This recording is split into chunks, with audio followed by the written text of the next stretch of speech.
नमस्कार,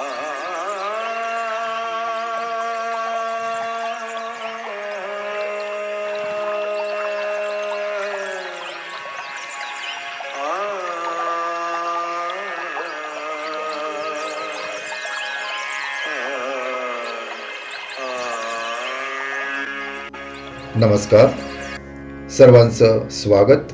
संगीत समाधी भाग 12. लेखक ब्रह्मलीन योगीराज मनोहर हरकरे. स्वरशास्त्र आणि स्वरोदय शास्त्र. स्वर म्हटले की आमचे समोर साधारणतः सारे गम पधनी हेच स्वर येतात. त्यातील चित्रविचित्र स्वररचना म्हणजे आमचे स्वरशास्त्र होय. परंतु असल्या आमच्या स्वरशास्त्राचा विलास आज तरी केवळ षड्जग्रामापुरताच मर्यादित आहे. गंधर्वग्राम गंधर्वांसह आणि मध्यमग्राम देवांसह लोप पावला आहे. त्यातील स्वरशास्त्रांचे आम्हाला आज तरी मुळीच ज्ञान नाही. राजा विक्रमादित्याच्या दीपक रागाबद्दल आम्ही बरेच ऐकतो.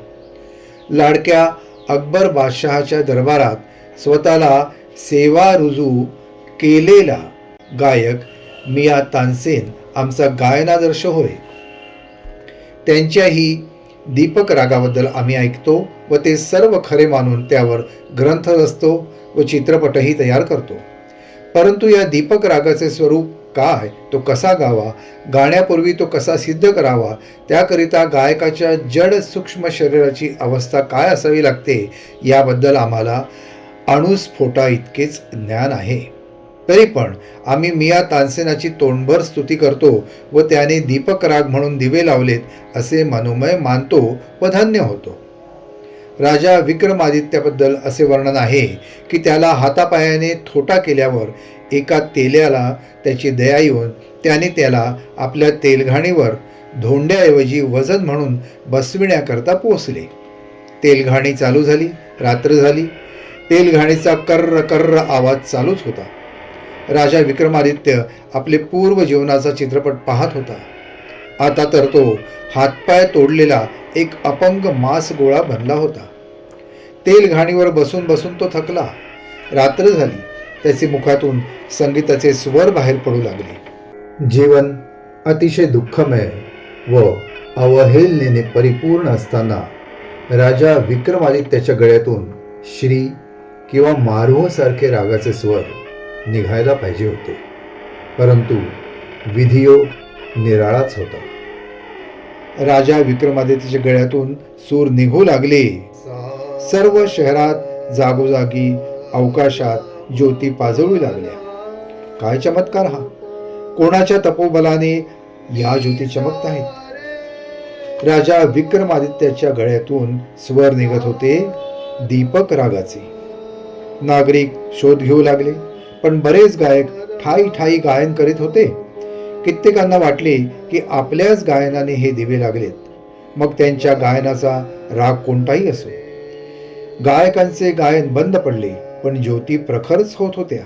याचा अर्थ इतरे जनांच्या गायनाने हे दिवे लागले नव्हते.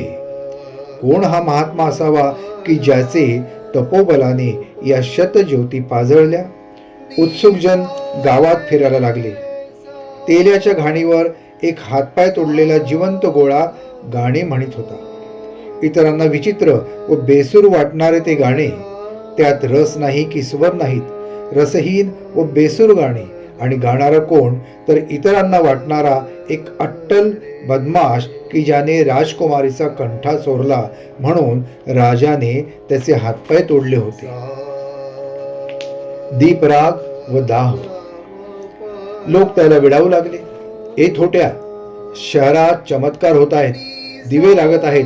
अधांतरी भलत्या वेळेस हे काय वेडे वाकडे गाणे म्हणतोस? बंद कर तुझे रडणे. राजा विक्रमादित्य भानावर आला. उत्तर देण्याकरता त्याने गाणे बंद केले. तो काय? साऱ्या दीपज्योती निमाल्या. शतसूर्य मालिकांच्या दीपावली निमाल्या. म्हणजे काय? या थोट्याच्या बदमाशाच्या गायनाने या दीपज्योती पाजळल्या होत्या. तेली गहिवरला. राजा धावत आला. सारे पौरजन विस्मयाने व आदराने नतमस्तक झाले. तो खरोखरीच राजा विक्रमादित्य होता. पण एक गोष्ट स्पष्ट होती, त्या दीपरागाचे गायनाने राजा विक्रमादित्याच्या अंगाचा विलक्षण नव्हे मुळीच दाह होत नव्हता. तो दाह शांत करण्याकरता त्याला कुठल्या राजकुमारीच्या मेघरागाची सुद्धा आवश्यकता नव्हती. मिया तानसेनने मात्र दीपराग गायला, पण त्यात त्याच्या देहाचा अतिशय दाह झाला. तो दाह त्याच्या कोण्या प्रेयसीने मेघ मल्हार गाऊन पर्जन्याने शांत केला असं म्हणतात. राजा विक्रमादित्याचा दीपक राग मुळातच शांत प्रकृतीचा होता असे दिसते, कारण त्याचे गायनाने त्याच्या अंगाचा मुळीच दाह झाला नाही. लेखकाचाही असाच स्वतःचा थोडा अनुभव आहे, त्याबद्दल पुढे चर्चा येईलच. मग राजा विक्रमादित्याचा दीपक राग कोणता? तो खरा की खोटा?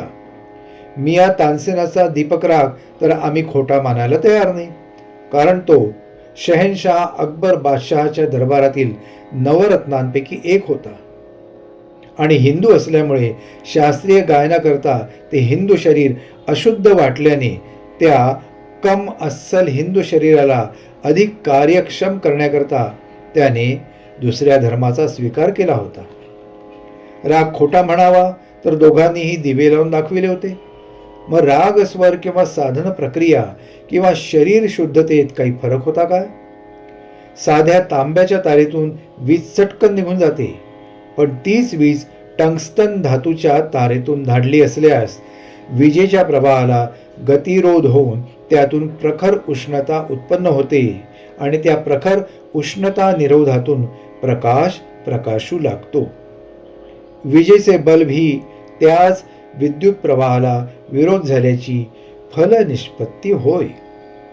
असला प्रकार तर नसेल ना? मियाजींच्या गायन प्रकारात वा शरीररचनेत काय खरे मानावे? राग खरा की गायकाचे शरीर खोटे? आजच्या भागात एवढंच. पुन्हा भेटूया पुढच्या भागात.